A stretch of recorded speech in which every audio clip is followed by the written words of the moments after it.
ఒకరోజు స్కూల్ నుండి ఇంటికి తిరిగి వస్తున్న తేజు మరియు లిక్కీ రోడ్డు దారిలో పక్కనే ఉన్న ఓ పాత బ్రౌన్ బ్యాగ్ని చూశారు.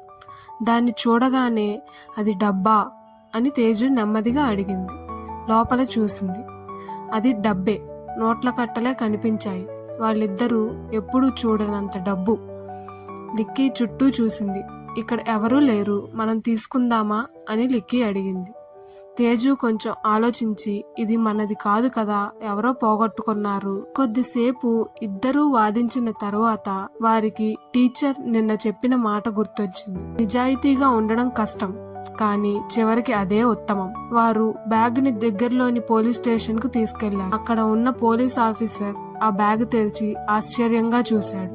ఈ డబ్బు ఈ రోజే దొంగతనానికి గురైందని రిపోర్ట్ చేశారు అన్నాడు. మీరు చాలా మంచి పని చేశారు అని వాళ్ళని మెచ్చుకున్నారు. ఒక వారం తర్వాత తేజు మరియు లిక్కీని మళ్లీ స్టేషన్ కు పిలిచారు. ఆ డబ్బు బ్యాంకు వారిదని నిర్ధారణ అయ్యింది. వాళ్ళు కొన్ని డబ్బులు రివార్డుగా ఇచ్చారు అని చెప్పి లిక్కీ తేజుకి ఇచ్చారు.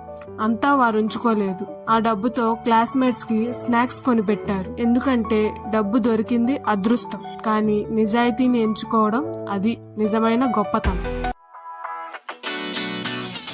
Thank you for watching. Please like, share and subscribe to our channel.